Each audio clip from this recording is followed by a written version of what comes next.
오늘 성경 본문의 말씀은 열왕기하서 5장 1절로 19절입니다. 구약 성경 열왕기하 5장 1절에서 19절까지의 말씀입니다. 제가 가진 성경으로는 구약 성경 568쪽입니다. 자, 열왕기하서 5장 1절로 19절까지의 말씀 우리 한 절씩 교독하도록 하겠습니다. 아람 왕의 군대 장관 나아만은 그의 주인 앞에서 크고 존귀한 자니 이는 여호와께서 전에 그에게 아람을 구원하게 하셨음이라. 그는 큰 용사이나 나병 환자더라. 전에 아람 사람이 뜰을 지어 나가서 이스라엘 땅에서 어린 소녀 하나를 사로잡음에 그가 나아만의 아내에게 수종들더니 그의 여주인에게 이르되 우리 주인이 사마리아에 계신 선지자 앞에 계셨으면 좋겠나이다. 그가 그 나병을 고치리이다 하는지라. 나아만이 들어가서 그의 주인께 아뢰어 이르되 이스라엘 땅에서 온 소녀의 말이 이러이러하더이다 하니 아람 왕이 이르되 갈지어다. 이제 내가 이스라엘 왕에게 그를 보내리라 하더라. 나아만이 곧 떠날새 은 10달란트와 금 6,000개와 의복 10벌을 가지고 가서 이스라엘 왕에게 그 글을 전하니 일러스되 내가 내 신하 나아만을 당신에게 보내오니 이 글이 당신에게 이르거든 당신은 그의 나병을 고쳐주셔서 하였더라. 이스라엘 왕이 그 글을 읽고 자기 옷을 찢으며 이르되 내가 사람을 죽이고 살리는 하나님이냐. 그가 어찌하여 사람을 내게 보내 그의 나병을 고치라 하느냐.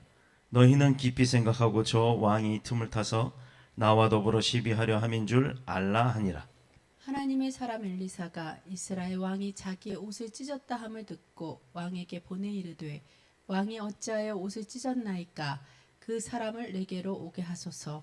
그가 이스라엘 중에 선지자가 있는 줄을 알리이다 하니라. 나아만이 이에 말들과 병거들을 거느리고 이르러 엘리사의 집 문에 서니 엘리사가 사자를 그에게 보내 이르되 너는 가서 요단강에 몸을 7번 씻으라.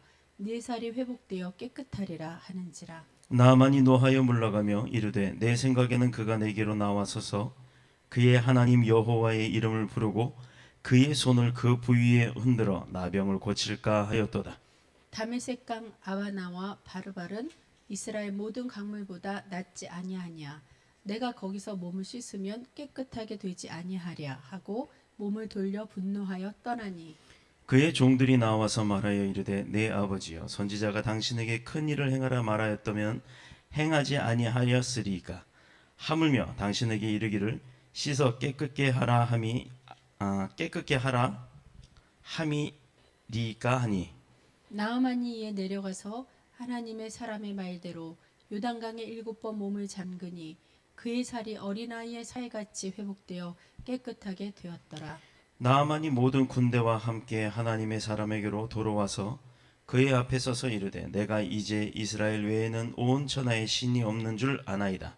청하건대 당신의 종에게서 예물을 받으소서 하니 이르되 내가 섬기는 여호와께서 살아계심을 두고 맹세하노니 내가 그 앞에서 받지 아니하리라 하였더라. 나아만이 받으라고 강권하되 그가 거절하니라. 나아만이 이르되 그러면 청하건대 노새 2마리의 실을 흙을 당신의 종에게 주소서. 이제부터는 종이 번제물과 다른 희생 제사를 여호와 외 다른 신에게 드리지 아니하고 다만 여호와께 드리겠나이다. 오직 한 가지 일이 있사오니 여호와께서 당신의 종을 용서하시기를 원하나이다. 곧 내 주인께서 림몬의 신당에 들어가 거기서 경배하며 그가 내 손을 의지하심에 내가 림몬의 신당에서 몸을 굽히오니 내가 림몬의 신당에서 몸을 굽힐 때에 여호와께서 이 일에 대하여 당신의 종을 용서하시기를 원하나이다 하니 함께 읽겠습니다. 엘리사가 이르되 너는 평안히 가라 하니라. 그가 엘리사를 떠나 조금 가니라. 아멘. 살아계신 하나님의 말씀입니다. 우리 오늘 성경 본문의 말씀을 가지고 나눌 은혜의 제목은 뭐예요? 내 생각은입니다. 오늘 성경 본문의 말씀을 가지고 나눌 은혜의 제목이요, 내 생각은이에요. 내 생각은. 자, 그렇다 그러면 오늘 본문만 말씀을 딱 본문 제목만 봐도 답이 나오죠. 아마 눈치를 채셨을 거예요. 내 생각, 하나님의 생각, 주의 생각, 예수님의 생각. 자, 과연 어떤 생각을 이야기하는 건지 오늘 설명을 들어보시면 이해가 될 겁니다. 세상 사람들 중에 그 사람들이 살아가는 삶의 특징 중에 하나가 누구나 너나 나나 뭐 할 것 없이 누구나가 세상 살아가는 사람들 중에 특징 중 하나는 잘 살려고자 하는 그런 노력이 있다라는 겁니다. 즉 자기 자신의 삶의 행복을 추구하기 위해서 내가 무엇을 하고 무엇을 준비하고 또는 어떤 일을 행함에 있어서도 그 궁극적 목적은 내 삶의 행복을 위한 그 추구하는 방법이 여러 가지로 있지만 그 안에 여러 가지 방법들 그 원 목적은 내 삶의 행복이라는 거예요. 잘 먹고 잘 살고 행복하고 만족하고 그렇게 살면 다 잘 사는 거다라고 생각을 합니다. 맞나요? 여러분도 그렇게 생각하세요? 잘 먹고 잘 쓰고 잘 자고 좋은 집에 살고 이렇게 하면 행복한 겁니까? 즉 돈이 많으면 행복한 건가요? 권력이 많으면 지위가 높으면 아니면 내가 스승으로서 제자들이 많으면 그러면 행복한 건가요? 여러분이 스스로 판단하는 자기 삶에 있어서 행복이라고 하는 것, 만족이라고 하는 것은 그 기준 가치가 어디에 있습니까? 내 생각에는요. 그 기준 가치가 나에게 있다라는 거예요. 나에게. 내 자신이 기쁘면 그거는 만족하는 것이기 때문에 내 생각에 내가 만족하면 내 삶은 행복한 거다라는 기준을 둔다라는 거예요. 그런데 그 옆에 있던 친구가 제 삶을 봅니다. 다 보더니 내 생각에는 친구 말로 내 생각에는 참 너 불행하다.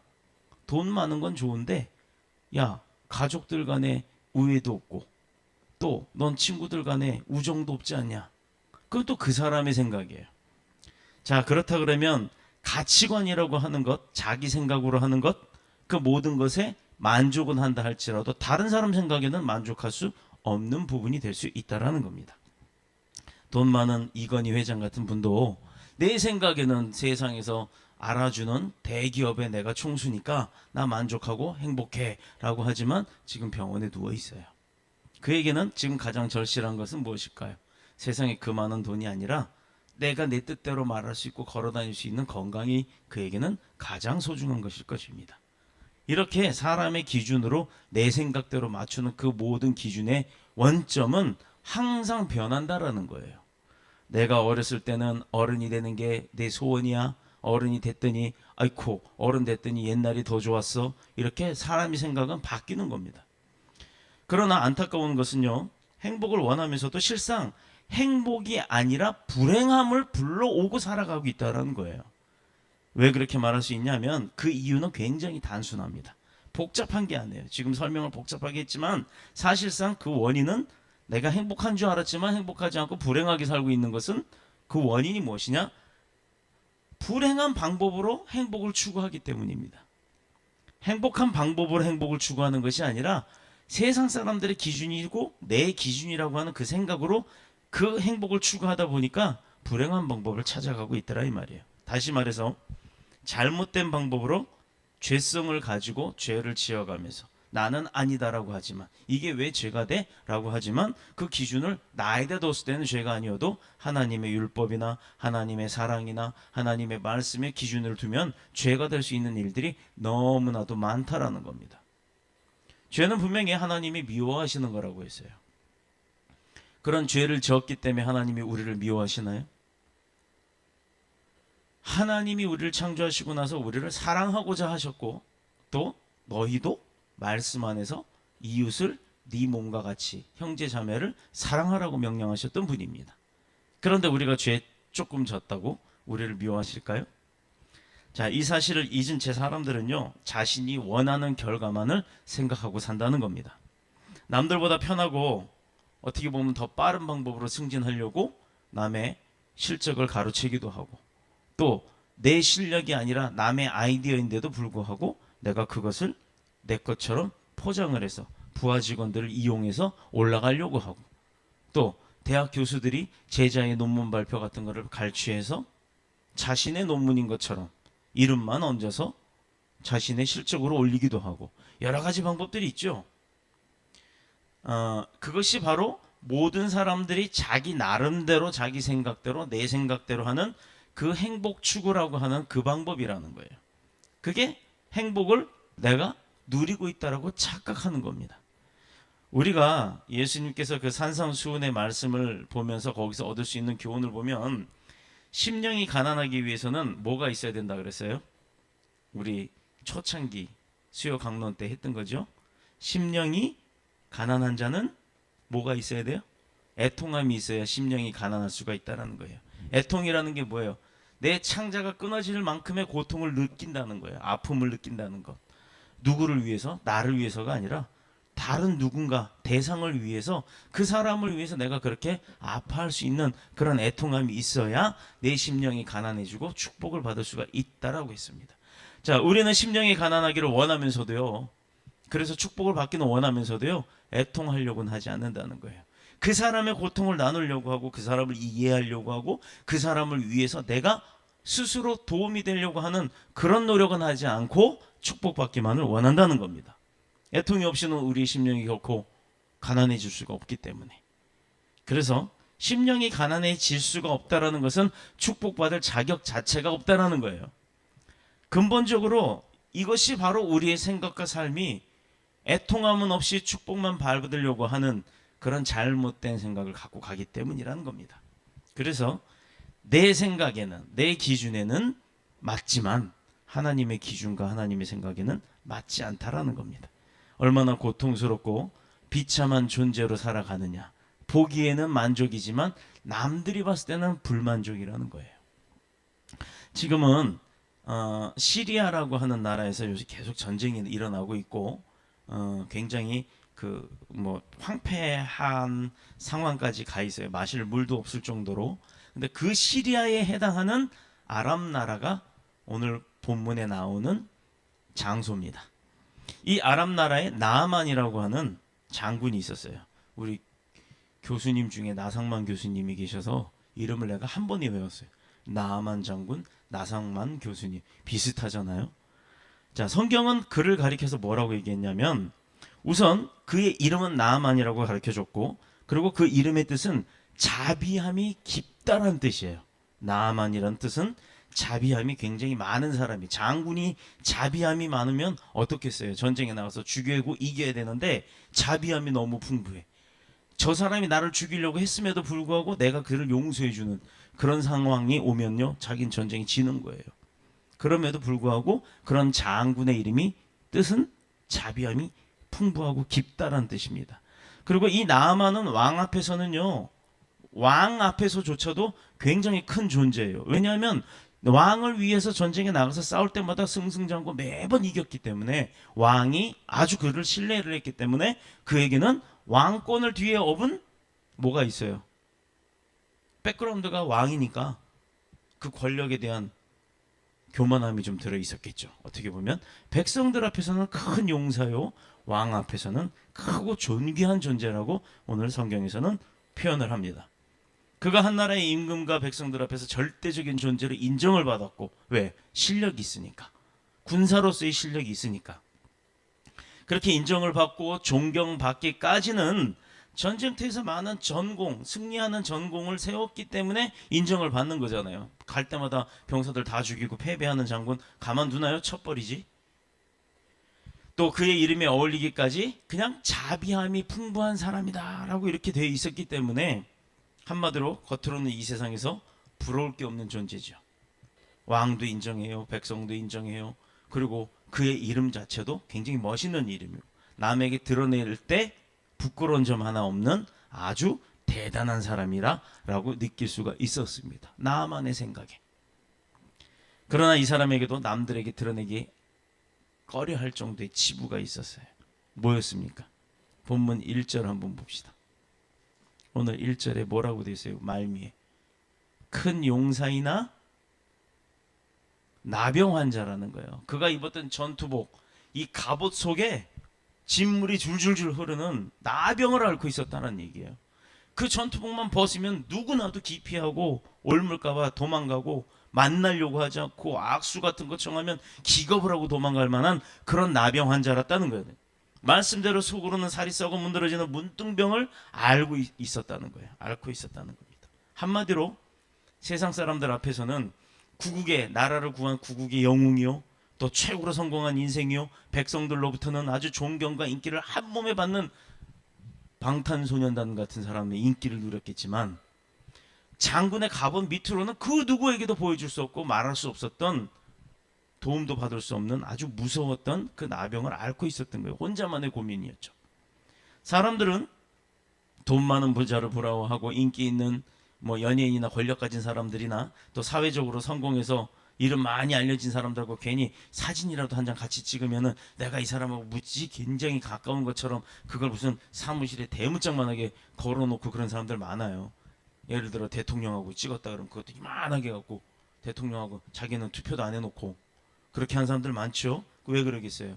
그만한 사람과 나는 인맥이 있다라는 걸 과시하려고 합니다. 제가 요새 안 하던 페이스북을 하는데 뭐 알도 못하는 사람 어떻게 알고 찾아왔는지 친구 요청이 하루에도 한 200~300개씩 들어와요. 근데 안 합니다. 저는 내가 아는 사람들 아니고 내가 필요로 하는 사람들 아닌 이상 절대 친구 추천이나 뭐 그거 안 해요. 그 사람이 누군 줄 알고 나를 그렇게 막 합니까? 그런데 가만 보면요, 뭐 파도 타기라 그래요? 그래서 이렇게 엮어서 이렇게 가보면 그런 게 있죠. 그 페이스북 친구가 10,000명이요, 뭐 3,000명이요, 5,000명이요. 자, 그래서 제가 한번 통계를 내봤습니다. 유명한 목사님들은 페이스북을 하지를 않아요. 능력 있는 목사님들은 페이스북 하질 않아요. 그러면 능력 있는 연예인들을 한번 보니까 뭐 10만 명, 20만 명 이래요. 근데 조금 이름 알려지지 않은 삼류 가수들, 우리 저 조카애가 키웠던 가수들 몇 명이 있는데 그 애들 이렇게 한번 들어가 보니까 기껏해야 4,000명, 3,000명이에요. 그런데 저는요, 보니까 138명인가 되더라고요. 친구가. 그래도 꽤 되대요. 그런데 봅시다. 그렇게 많은 친구들이 있고 없고에 따라서 그 사람이 인기가 있고 없고는 아니더라 이 말이에요. 마찬가지로 오늘 이 나아만 장군의 인기도 국민성으로서는 국가에서는 누구나가 아는 장군인데 그 재물과 인기와 권력과 명예라는 갑옷 속에는 무엇이 숨어져 있었다고요?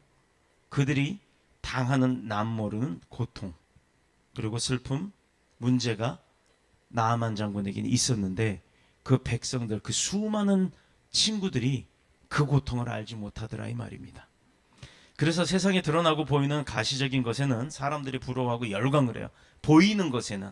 그러나 그 보이는 것 속 내면에 대해서는 아무도 모른다는 거죠. 이번에 어금니 아빠 사건 얼마나 불쌍했어요? 딸을 위해서 희생하는 그 아빠의 마음이 얼마나 부정이 안타까웠습니까? 그래서 방송의 다큐멘터리도 나왔고 방송의 여파로 엄청난 그에게 후원도 있었습니다. 그런데 그는 결국 뭐였어요? 그 내면에 숨어있던 악마 근성이 드러났죠.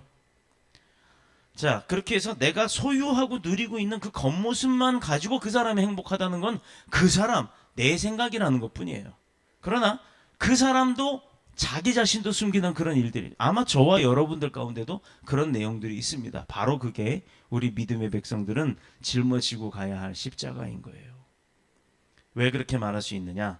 이 나아만 장군의 모습에서 우리는 그 사실을 알 수가 있습니다. 이스라엘에서 사로잡혀온 계집종이에요. 미안해요. 계집이라고 해서. 근데 성경이 그렇게 돼 있어요. 계집종을 하나 데리고 와서 잡아와서 자기가 종으로 부리는 사람이 있었는데 사환이라고 하죠.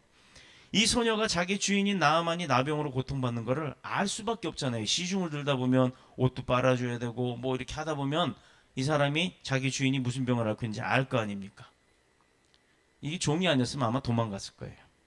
그런데 종이기 때문에 도망갈 수도 없었던 거고 사마리아에 있는 선지자 엘리사를 떠올리면서 그에게 가면 이런 질병은 그냥 우습게 고칠 겁니다라는 믿음을 갖고 있었던 거예요.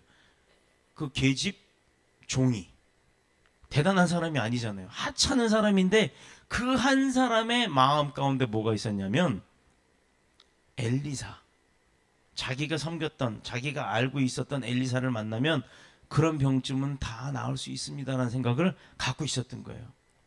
그래서 이것을 누구에게 얘기했어요? 나아만 장군한테 얘기한 게 아니라 그의 부인인 여주인에게 이야기를 합니다. 물에 빠진 사람이 지푸라기 잡는 심정으로 그 소녀의 말대로 나아만 장군은 아내의 이야기를 듣고 그 소녀를 따라서 엘리사를 찾으러 가요. 하나님의 은혜는 바로 이런 것, 작은 것, 아무것도 아닌 것 같지만 순종하는 그 작은 것, 말 한마디에 그냥 믿고 따라가는 것, 그거 하나에 하나님의 은혜와 역사는 시작이 되는 겁니다. 나아만 장군의 역사가 어땠어요? 자기가 백방으로 그 권력자가 안 고치려고 노력해봤겠어요? 근데도 못 고쳤던 병을 이제 지푸라기 잡는 심정으로 따라갑니다. 내 삶 속에서의 작은 것 하나가 생명을 살리고 인생을 바꾸는 전환점이 될 수가 있어요. 바로 이게 순종입니다. 실마리가 될 수 있는 거예요. 그 누굴 통해서? 내 생각이나 나의 뜻을 통한 것이 아닌 바로 하나님의 은혜라는 그 하나님의 생각 안에서 내가 움직여졌을 때 하나님이 그 축복을 부어주시는 줄로 믿습니다.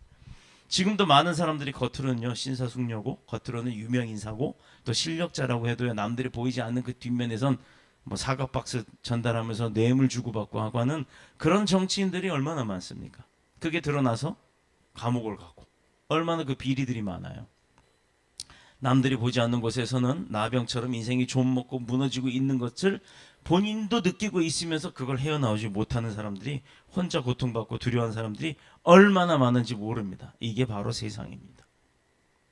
그런 의미에서 나병으로 인해 절망에 빠져 고통받는 그 세월 속에 살았던 나아만 장군에게 있어서는요 어떻게 보면 그 소녀의 한마디 그게 허무맹랑할지라도 믿겨지지 않더라도 그 소녀의 말 한마디 엘리사에게 가면 나을 수 있을지도 모릅니다라고 했던 그 추천 권면의 한마디 그 한마디가 나아만 장군에게는 복음이었어요.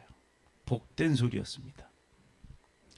비록 남의 나라에 사로잡혀 와서 종으로 사는 아주 하찮은 계집종의 이야기였지만 주인으로서 그거 무시해버리면 그 사람은요 나을 수 있는 은혜가 없었던 거예요. 그런데 그걸 들었다는 얘기입니다. 자, 한번 봅시다. 그녀는 하나님의 종인 선지자의 능력 믿었어요. 그래서 그를 통해 역사하시는 하나님의 위대한 능력을 그는 알고 있었기 때문에 그 계집종은 당당하게 추천을 합니다. 이런 믿음의 사람의 한마디가 고통과 절망에 빠져 있었던 인생을 치료하고 구원하게 될 줄은 아무도 몰랐던 거야. 아무도.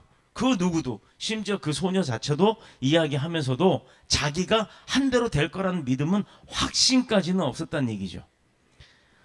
자, 이런 믿음의 한마디가 그렇게 구원할 줄은 아무도 몰랐다고 했는데 그러므로 믿음의 사람의 말과 행동은 어떤 능력이 나타난다? 권세.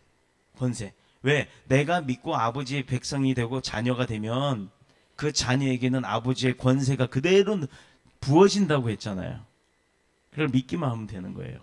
그래서 그것이 얼마나 그 믿는 자들의 행동 하나하나 그래서 우리가 삶으로 실천하는 복음을 전합시다라고 하잖아요. 그게 왜 중요한지가 바로 여기에 나오는 거예요. 내가 교회 목사요, 장로요, 뭐 지휘자요, 반주자요, 또 무슨 뭐 성가대 대원이요, 또 아니면 뭐 무슨 차량 봉사하는 사람이요, 주차 봉사하는 사람이 이렇게 아무리 교회에서 열심히 일을 한다 그래도요, 그 사람이 나가서 사는 삶이 개차반이면 아무 소용이 없다라는 겁니다. 우리는 그냥 지나가는 투로 말을 해도 절망과 고통에 빠져서 방황하는 사람은 그 말 한마디 지나가면서 툭 던진 말이 그에게는요, 정말 생명줄 같은 동아줄 같은 자기 생명줄이 될 수가 있는데 말을 던지는 사람이 신임이 있어야지. 그 사람의 행동은 엉망인데 그 사람이 하나님한테 기도해봐 이래버리고 자기는 할 거 다 하고 살아봐요. 그러면 듣는 사람 입장에서는 그게 신임이 가요? 믿음이 안 가지. 그래서 믿는 사람이 복음을 전한다고 할 때는 예수 믿고 구원받고 천국 갑시다 이게 중요한 게 아니라는 겁니다. 내가 구원받았다는 확신이 있어야 되고 그 다음에 그 확신 가운데 내 삶이 그 사람에게 본이 될 수 있는 믿음의 삶이 돼야 된다는 거예요.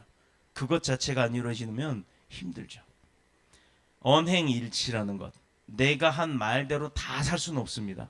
그러나 그렇게 살려고 노력하는 게 그들에게 보여야 된다라는 거예요.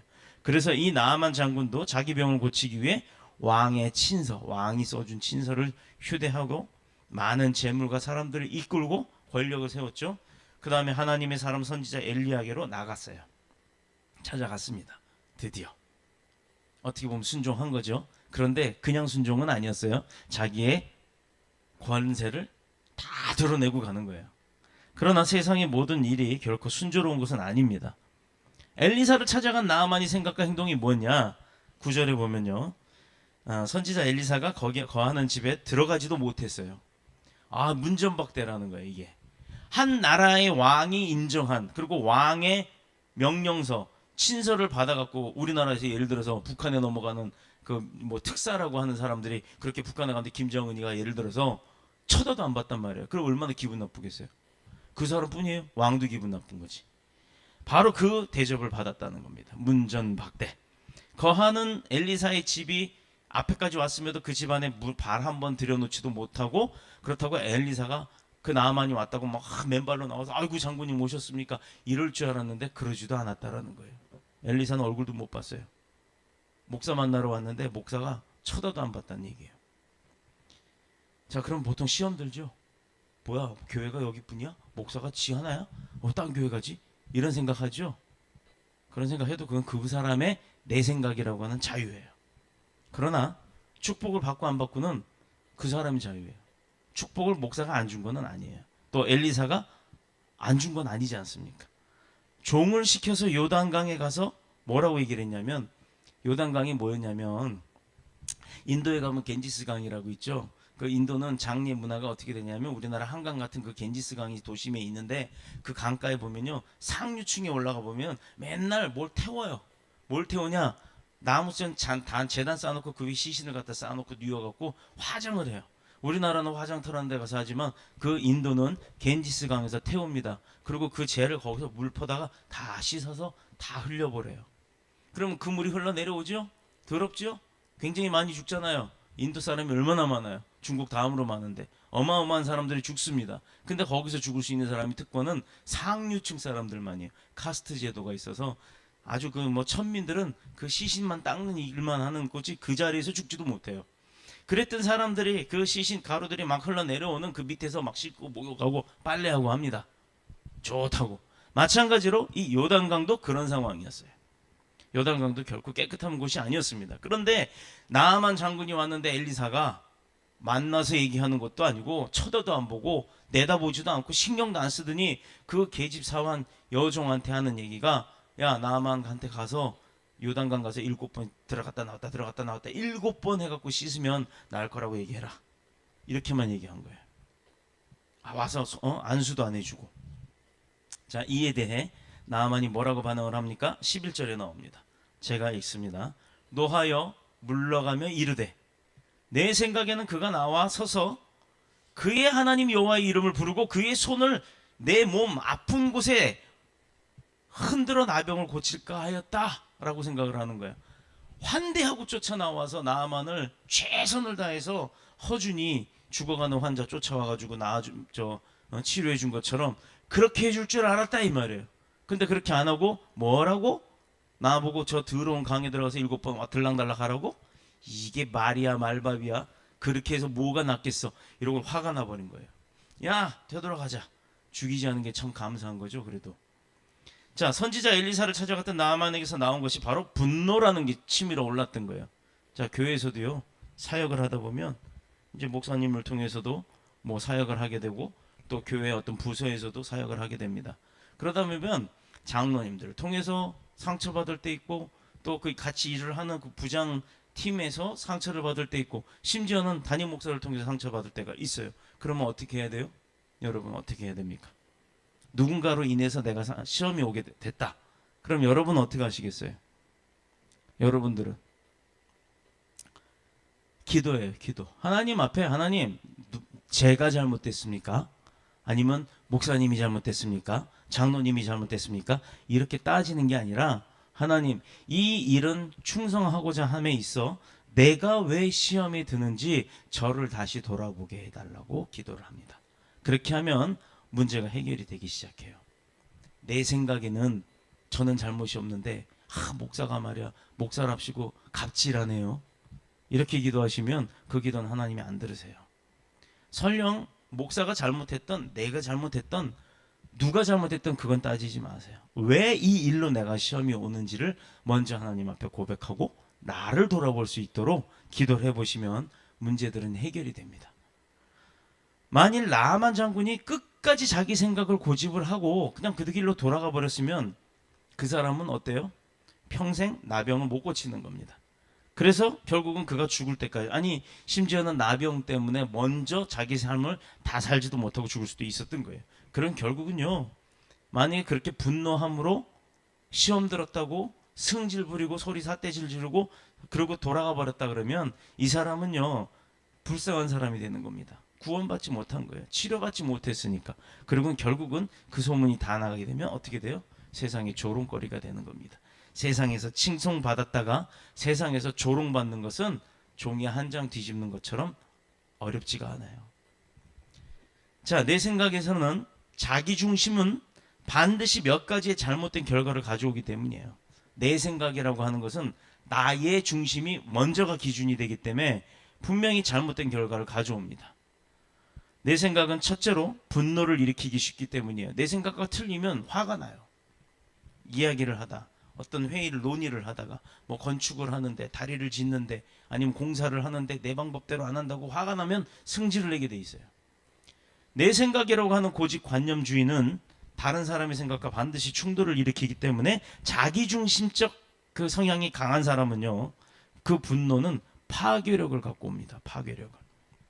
두 번째, 내 생각은 불순종이라는 것을 만들어내요.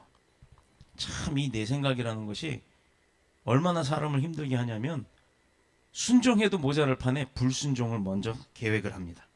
남의 말에 경청하고 다른 사람의 생각을 이해하려고 하는 그런 습관이나 경험이 없는 사람들은요, 대부분 10중 8구 9, 10은 의견이 대립되면 분노하고 반대하고 그냥 돌아서 버려요. 안 들어요. 그때부터는 듣질 않아요.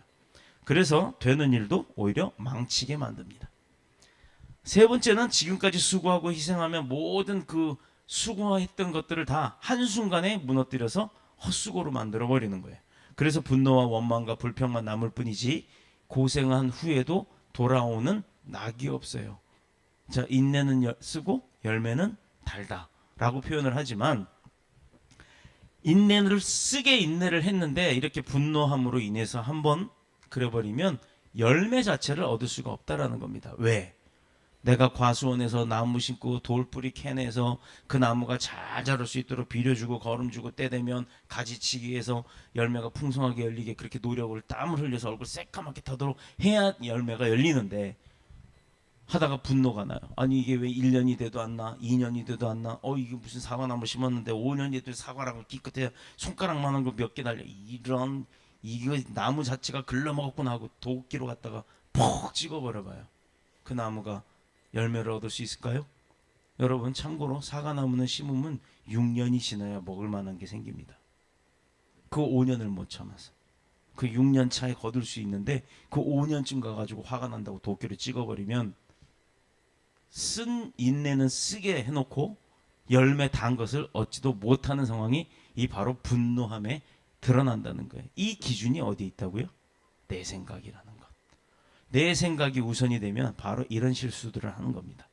나아만은 아람 나라의 장군이 찾아왔다고 하면 두려운 마음을 가지고 극히 자기를 극진히 엘리사가 맞아줄 줄 알았던 거예요. 자기 병을 고치기 위해서 선지자가 어떤 큰 의식을 행하기를 원했고 아주 거창하게 하나님 앞에, 그리고 종교의식으로 무슨 복잡하고 어려운 일들을 자기에게 명령할 줄 알았어요. 뭐 그냥 근엄하게 엄숙하게 뭐 에봇 같은 거 입고 딱 나와서 전능하신 하나님 막 이래가면서 뭐 할 줄 알았던 거예요. 근데 그거는커녕 나와보지도 않고 7번 씻으시오 이러니 열받죠. 자기 생각에 내 생각에 그렇게 할 줄 알았는데 그렇게 안 하니까 자기 기준에 미달하니까 열받는 겁니다. 자기 기준에, 자기가 세워놓은 기준에 나는 장군이니까 이만큼은 해야지 라고 생각을 했던 거예요. 그러나 엄밀하게 따져서 하나님 앞에 장군이면 어떻고 왕이면 어떻고 계집종이면 어떻습니까? 그 사람의 믿음이 중요한 거예요. 하나님은 그런 거 보시지 않아요. 또 그 하나님을 섬기고 따랐던 엘리사 역시도 장군이면 어때요? 아무 소용없어요. 왜? 왜 찾아왔냐고요? 병 고치러 온 병자일 뿐이었던 거예요. 그렇기 때문에 똑같이 대한 겁니다. 자, 병든 것도 슬프고 고통스러운데 도리어 문전박대 받은 것 같아서 아주 괘씸해서 못 버틸 만큼 나아만은 화가 난 거예요. 요단강에 내려가서 그곳에 몸을 7번 씻으라는 것, 그게 다야? 겨우? 기껏 난 이러고 왔는데? 뭐야? 너 나 환자 확인이라도 했어? 내 몸이 어떤지 네가 보기라도 했어? 보지도 않고 나서 뭘 어떻게 하라고, 이게 맞아? 이게 의사 맞아? 이렇게 생각하는 거랑 똑같은 거예요. 중병 환자일수록 자기의 병이 얼마나 고통스럽고 힘든 것인지는 스스로가 알아요. 그리고 아프면 아플수록, 그 병이 길면 길수록 마음이 좁아집니다. 생각도 강팍해집니다. 왜 그러냐? 여유가 없기 때문이에요. 내 아픈 것 때문에. 그 고통에 어울리는 위로를 받기를 오히려 원하지만 정작 누군가가 그 위로를 해주려고 다가서면 반대급부적으로 그걸 밀어낸다라는 거예요. 나 동냥하러 왔어? 동정하러 왔어? 이러고 간다고요. 그래, 네가 보기에 나 문둥병자니까 아주 기분 좋으냐? 이러고 나가는 게 보통 환자들의 마음입니다. 심리입니다. 그런데 엘리사는 위로는 못할 망정 예의도 없이 인간의 근본적인 태도도 안 지켰다. 이러니 나아만이 엘리사를 보기에 얼마나 화가 났겠어요. 사실 우리가 객관적으로 보면 나아만 장군이 화가 나서 그냥 돌아가는 것도 어떻게 보면 권력자 입장에서는 무리가 아니라고 인정할 수는 있어요. 우리가 많이 높은 신분과 재력을 가지고 이런 대접을 받는다면 다혈질 국민으로 유명한 대한민국 백성들이 가만히 있겠습니까? 들고 일어나죠. 한국 사람들이 화내는 이유가 바로 그거예요. 다혈질이라는 것 때문에. 어쨌든 나아만은 선지자 엘리사가 처음부터 마음에 들지가 않았던 거예요. 그러나 하나님의 은혜는 나아만을 그냥 돌아가게 내버려 두지 않았다는 겁니다. 누구를 통해서? 계집종을 통해서. 아주 하찮았다. 본문 13절에 보니까 요단강을 그냥 지나치고 있는 나아만을 보고 지혜로운 종들이 간청을 합니다. 그냥 청하는 것도 아니에요. 간청을 해요. 선지자가 당신에게 큰 일을 행하라 말하였다면 당신 안 했겠냐고. 만약에 여기다 제단을 쌓고 거기다 절을 뭐 불교에서 말하는 108배라 그러나 뭐 1800배를 해라 뭐 이렇게 했다 그러면 당신 하지 않았겠냐. 오히려 그렇게 거창하게 하라고 힘들고 하라 그랬으면 당신은 아마 기를 쓰고 했을 거다. 장군이니까. 그런데 하물며 당신에게 이르기를 그냥 가서 씻기만 하라고 했는데 왜 그 쉬운 걸 안 하느냐라고 오히려 간청을 하면서 질문을 합니다. 이왕 여기까지 왔으니까 믿져봤자 본전 맞나요? 믿져야 본전? 그 마음으로 한번 해봐라. 그렇게 간청을 해요. 자기 고집을 버리고 결국 나아만이 화냈지만 그래 한번 그래 왔는데 믿져야 본전 한번 해보자 하고 자기 고집을 결국 자기 생각을 내 생각이라고 했던 거를 버려버렸어요. 일단 접어두고 한번 해보자라고 했던 게 뭐예요? 순종입니다. 순종. 하나님의 일은 거저하는 게 없어요. 하나님의 일은 공짜 없습니다. 하나님이 하라고 하는 거는 순종을 하세요. 뭐든지. 그러면 바로 나아만이 7번 하찮은 것 같았던 7번의 목욕을 함으로 인해 자기가 평생 짊어지고 가야 될 고치지 못할 병도 고치는 은혜가 임하는 줄로 믿습니다. 자기 고집을 버리고 선지자의 말대로 요단강에 들어가서 한번 씻어보잖아. 그 사람도 그 생각을 한 거예요. 이제 드디어 선지자의 무례함을 조금까지는 화가 났던 나아만 장군이었지만 생각해보니까 믿져봤자 본전이잖아요. 어찌 그냥 그래 지나가는 길 한번 들어갔다 나와보자. 그래서 되돌아와서 요단강에 들어갑니다. 첫 번째, 두 번째, 세 번째, 네 번째. 아 이제 귀찮기 시작해. 근데 별로 나아진 것도 없어. 그럼 뭐 한 번 들어갔다 나올 때마다 조금씩 뭐 딱지라도 않고 그 다음에 떨어지고 그 다음에 세 번째 갔다 왔을 때는 몸이 좀 회복이 되고 네 번째는 뭐 다시 딱지가 떨어지면서 뻘겋게 일어나고 이렇게 해야 세 살이 돋고 그러면 증거가 나타나면 얼마나 좋아요. 여섯 번째까지 아무런 증거도 안 나타났다는 거예요. 자, 왜 7번이라고 했을까요? 왜? 여러분이 뭔가를 하나 반복적으로 일을 할 때 여리고성도요 몇 바퀴 돌았죠? 7바퀴입니다. 성경에서 7이라고 하는 숫자는 행운의 럭키 세븐이 아니에요. 하나님이 며칠째 쉬셨어요? 창조하시고 나서 7일째 안식을 했죠. 자, 왜 이 7이라는 숫자를 성경에서는 드러내기 시작하느냐 하면 이게 바로 완전수입니다. 완전수. 그래서 일주일이 며칠? 월, 화, 수? 아니요. 주일, 월, 화, 수, 목, 금, 토 이렇게 있는 겁니다. 달력을 보면 앞에 맨 첫 줄이 빨간 줄이에요. 주일부터 시작이에요. 월요일부터가 아닙니다. 이게 자꾸 이상한 사람들이 양력을 셈에도 불구하고 월요일을 기준으로 삼는 사람들이 많아요. 자, 그래서 되돌아가서 7번째 그 과정을 시키는 동안에 6번까지도 가기가 힘든 게 사람들의 심리예요. 6번씩을 하는데도 변화가 없는데 야 이제 안 해! 이래버리지 7번까지 안 간다는 겁니다. 그런데 7번까지 그 아무런 효과도 없는 들락달락하는 그거를 7번까지 순종한 사람에게는 뭐가 있었다고요? 치유함의 은혜가 있었다는 겁니다. 아멘. 14절에 기록된 대로 그의 살이 어린아이의 살같이 회복되어 깨끗하게 되었더라. 야, 여기 어디야? 나도 갈래. 나도 가서 여기 이런 까만 점도 없어질 거고 주름쌈도 없어지고 뭐 여기 주사 맞고 할 필요 뭐 있어요? 여기 가서 7번 들락달락하면 어린아이와 같은 피부로 바뀐다는데 화장품 회사 다 망할 거야 아마. 안 그래요? 여러분들 화장품 뭐 콜라겐 이런 거 뭐 닭발 열심히 먹을 필요 뭐 있습니까? 여기 갔다 오면 7번 들락달락하면 애기 피부 된다는데. 나만 이 생각대로 아람 나라에 있는 이스라엘의 요단강보다 더 깨끗한 강이 많아요. 그런데 왜 요단강에 들어가 그것도 7번씩 씻으라고 했느냐? 이것은요, 하나님의 은혜와 축복은 제일 먼저 내 생각을 버려야 되는 거예요. 나를 내려놓음으로 인해 나를 하나님이 원하시는 대로 쓸 수 있게끔 만들어놔야지. 내가 할 거 다 한다고 계획 다 잡아놓고 하나님 쓰세요 그러면 하나님이 뭐라 그러시겠어요? 네 뜻대로 해. 네 뜻대로 일단은 다 해봐. 자, 그러면 그 뜻이 올바른 하나님의 뜻인지를 확인을 해야죠. 우리의 구원이나 축복이 내 생각이나 내 방법이나 내 힘이 아니라 어디로부터 온다고요? 하나님의 은혜로 오기 때문에 내가 계획하는 것은 내 생각일 뿐이지 하나님의 계획이 아니라는 겁니다. 근데 내 생각대로 하는데 축복이 임해요? 은혜가 임해요? 그게 불가능한 거죠. 그게 예수 그리스도의 십자가 보혈의 공로가 우리를 하나님의 자녀로 만들었죠. 믿지요? 아멘? 믿지요? 그렇다 그러면 문제는 이런 사실을 깨닫지 못하면 내 생각과 내 고집을 버릴 수가 없잖아요. 못 버리잖아요. 그게 우선이 되는데 내 생각이. 이것 때문에 신앙생활을 열심히 해도 평안이 없고 기쁨이 없고 보람이 없는 겁니다. 가면 갈수록 왜 나는 이러지? 왜 나는 하는 게 안 되지? 왜 나는 자꾸 이렇게 곁다리로 가지? 여기에 자기 생각이 있기 때문이에요. 그걸 버려야 돼요. 그래야 하나님이 원하시는 계획대로 그 사람을 쓰지요. 그런 사람들 가만히 보면 계속 발전을 합니다. 계속 뭔가 되는 것 같고 뭔가 올라가요. 제가 이번에 선교사님을 만나고 왔는데 그 선교사님이 왜 선교사님일 수밖에 없는지를 저는 느꼈어요. 그냥 행동과 삶 자체의 검소함이 그냥 기본으로 묻어져 있어요.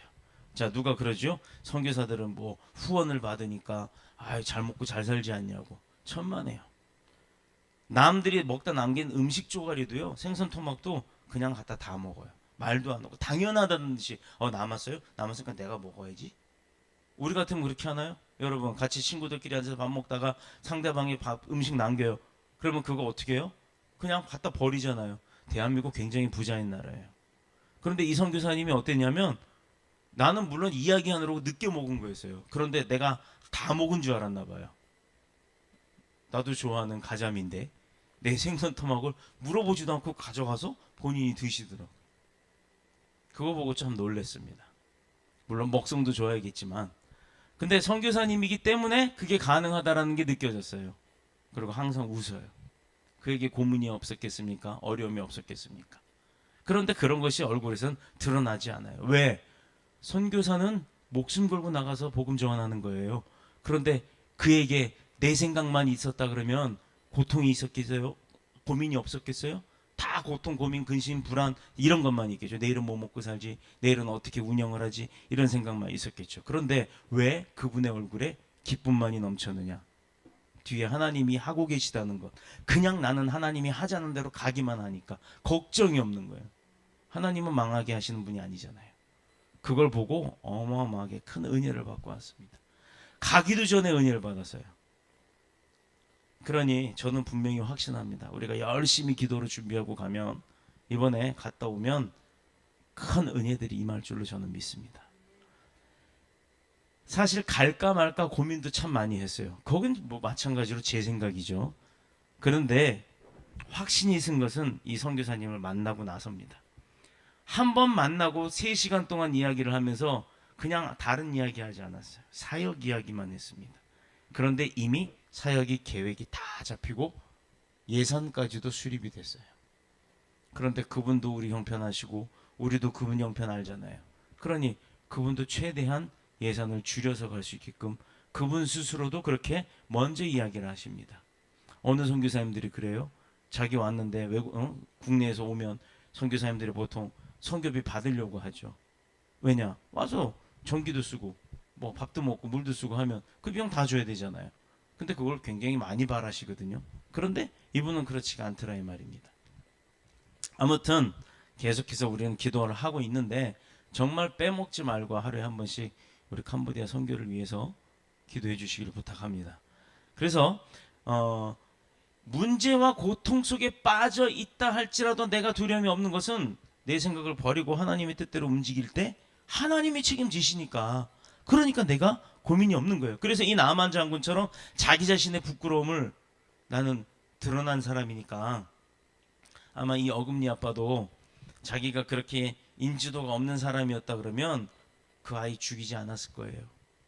성추행하다가 아이가 깨어나니까 목 졸라, 자기도 모르게 목 졸라서 죽였다고 지금 뭐 후회를 한다고 하는데 그게 후회인지 아닌지는 모르겠습니다만, 만약에 그 아이가 들키면 나는 세상에 알려진 사람인데 내가 얼마나 망신살이냐, 그러니까 죽였을 거 아니에요. 진짜 보잘것없는 아무것도 아니었던 사람이었다면 그 아이한테 용서 구하고 잘못한 거 처벌받으면 되는 거죠. 애까지 죽일 이유는 없었을 거란 얘기입니다. 나만 장관도 마찬가지였어요. 자기도 그렇게 유명한 사람이에요. 그러니 그 사람이 병이 안 낫고 갔으면 어떻겠어요? 결국에는 그 사람 병든 게 드러날 거 아니에요. 그러면 그때부터는 또 추악한 몰골로 사람들로부터 배척을 받았을 거 아닙니까? 나병 환자니까.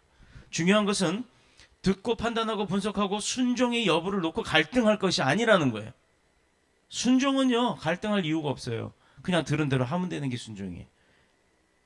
들은 말씀대로 따라가는 게 바로 순종입니다. 그거를 내 생각을 집어넣으면 불순종이 돼요. 그런 의미에서 종의 권고를 듣고 선지자 엘리사의 말대로 순종하여 요단강에, 귀찮지만 믿기지도 않았어요 사실. 그렇지만 7번을 들락달락 했을 때 그는 어떻게 됐다? 아이와 같은 피부를 얻게 되었던 겁니다. 할렐루야. 이게 바로 하나님의 은혜예요. 안 될 것 같아도 하나님이 하라고 한 거니까 그냥 따르는 거예요. 나병도 치료하고 자기 생각, 자기 고집, 교만한 마음도 다 그 강물에 씻어버렸는데 7번 들어갈 때마다 자기는 몰랐지만 첫 번째는 교만 버려, 두 번째는 분노 버려, 세 번째는 권위 버려, 이렇게 다 버리게 하셨던 거예요. 자기 생각으로 충만하여 교만한 사람들의 특징이 뭔지 아세요? 나 아니면 안 돼, 이런 생각하는 사람들. 못돼 먹은 인간이라는 거죠, 한마디로. 왜 그렇게 목사가 막말을 하냐? 왜 그렇게 말할 수 있느냐? 자기 결점은 안 보이고 싹 가리고 나가. 여러분이 여러분 혓바닥 볼 수 있어요? 여러분이 여러분 코 볼 수 있어요? 가끔 이렇게 보면 사팔이 돼가지고 콧등이 요거 보이거든? 근데 콧등은 보여도 오른쪽 왼쪽 콧구멍 안에 있는 코딱지 볼 수 있어요? 자기가? 거울 말고 자기 눈으로. 그리고 또 한 가지, 내가 내 눈으로 내 뒤통수 볼 수 있는 사람이 있어요? 내 뒤통수에 머리가 떡이 졌는지 안 졌는지는 남이 봐줘야 하는 겁니다. 남의 말과 행동만 비판하는 사람들, 그 사람 비판할 줄 아는 사람은요, 비판 받을 사람이에요. 그러니까 남 탓할 필요 없습니다. 남 이야기하기 전에 이미 나부터 먼저 돌아보는 거예요. 자, 주님, 나는 왜 열심히 기도했는데 이게 응답이 안 됩니까? 라고 하나님 앞에 따질 게 아니라, 하나님, 기도했는데 응답이 안 되는 이유, 제가 뭘 잘못했습니까? 제가 어디가 지금 주님 뜻에 안 맞습니까?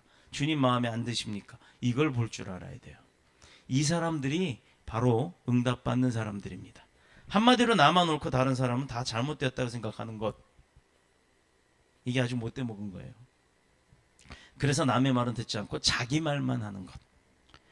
이런 사람들이 한 가지 알지 못하는 것이 있는데, 그게 뭐냐면 내 생각이라고 하는, 내 생각이 복음을 막아버립니다. 또 내 고집이 하나님의 축복, 거룩한 은혜를 가려버리는 거예요. 자, 수요 예배 때 얘기했죠.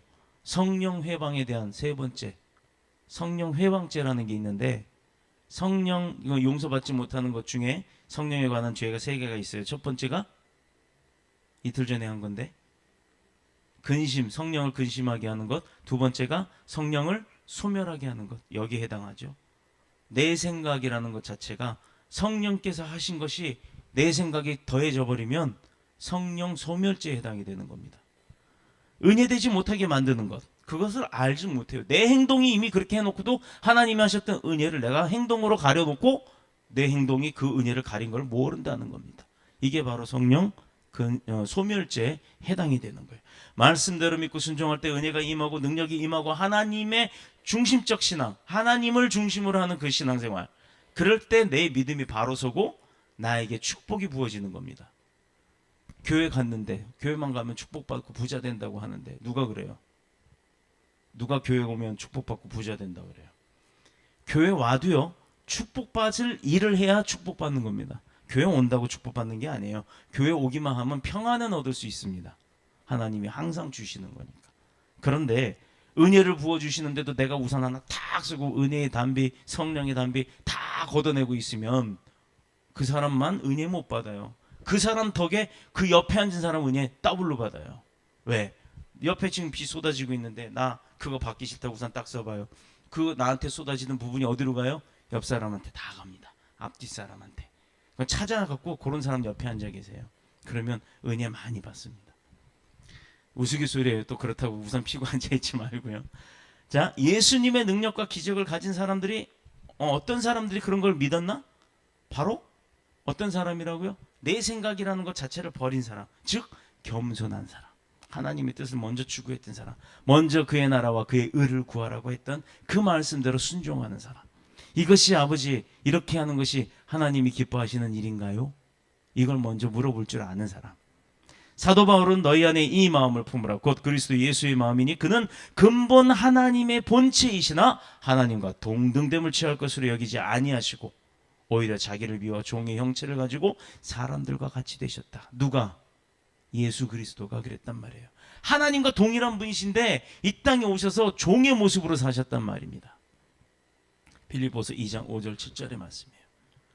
자, 마지막에는 그래서 십자가에까지 달려 돌아가셨어요. 누구를 위해서? 저와 여러분을 위해서. 그랬더니 십자가에 예수를 누가 달려 돌아가게 했습니까? 그때 목사님 저는 아니에요. 저는 절대 예수님 고발한 적 없어요. 이런 사람이 있어요. 누가 그 사람 보고 죽였대요? 우리가 죽였다니까. 자, 그런 의미에서 나아만은 이스라엘에 와서 말씀에 순종함으로 나병만 고친 것뿐만 아니라 자기의 잘못된 내 생각이라는 것을 버리는 은혜도 그는 취했다라는 겁니다. 하나 고치러 갔더니 몇 개 얻었어요? 몇 번 들락날락? 7개를 얻어갖고 간 거예요. 7개를.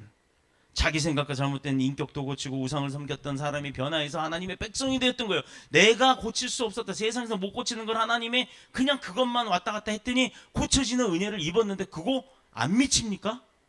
미치는 거예요. 어디에? 예수 그리스도에 미치는 겁니다.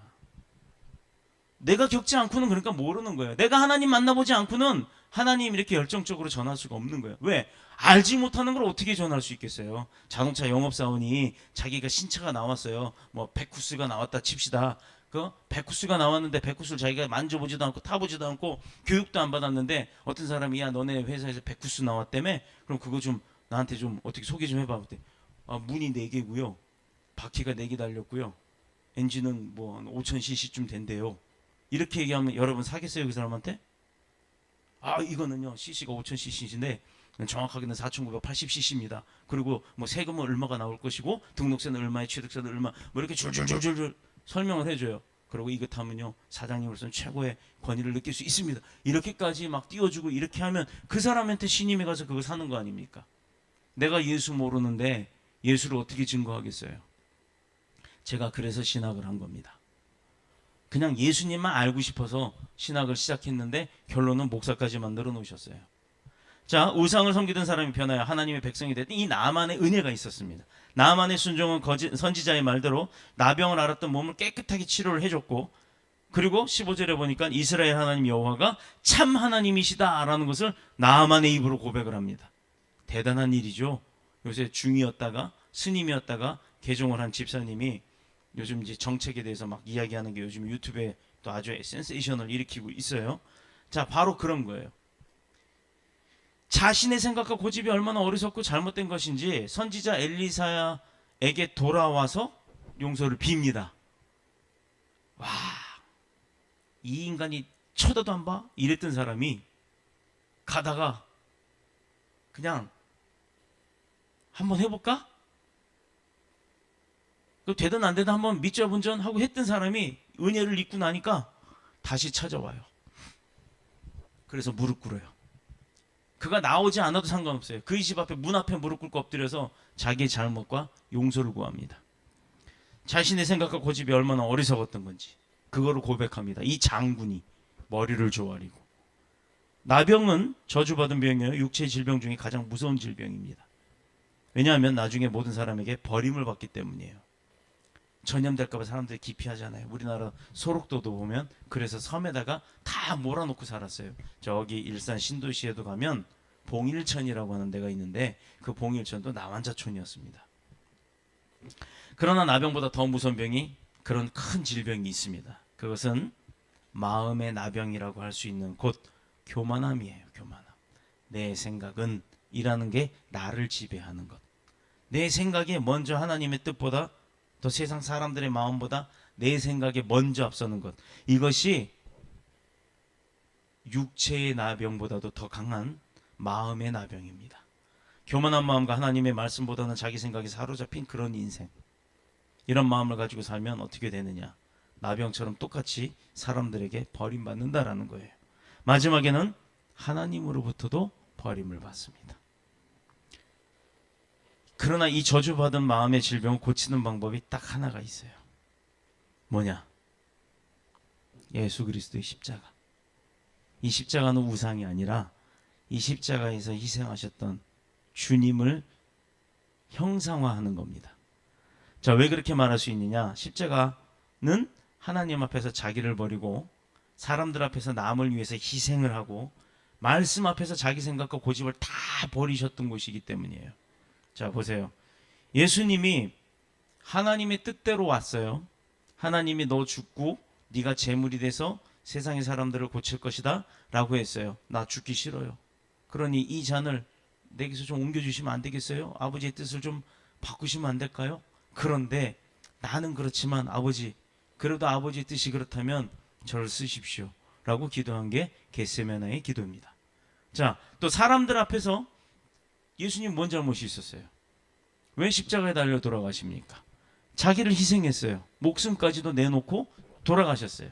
또 말씀 앞에서 본인의 생각을 다 저버리셨어요. 이게 바로 십자가 도상의 사건입니다. 그렇기 때문에 우리가 그 십자가의 피, 예수의 피, 십자가 사건을 중요시 여기는 거예요. 이 시간에도 하나님은 우리의 영육간의 나병을 고치시려고 예수님의 십자가 앞으로 우리를, 저와 여러분을 부르신 줄로 믿습니다. 사도 바울이 고백하기를 그런즉 누구든지 그리스도 안에 있으면 새로운 피조물이라. 이것은 옛것은 지나갔을 때 보라 새 것이 되었도다. 여러분이 주님 앞에 와서 고백하고 회개하고 예전의 잘못들을 다 뉘우치고 새로운 마음으로 주님 앞에 순종하고 나가면 그 순간부터가 새로운 창조물이 되었다라는 겁니다. 옛것은 버리고 새로운 피조물.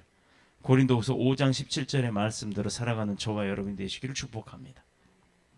잘못된 감정, 분노 버리고 어린아이처럼 말씀에 순종하며 나아갈 때 아무것도 아닌 것 같지만, 하찮은 것 같지만, 예를 들어서 뭐 교회에서 눈 펑펑 쏟아지는데 아이고 집사님 이번 주에 그 차량 봉사하실 분들이 없네요.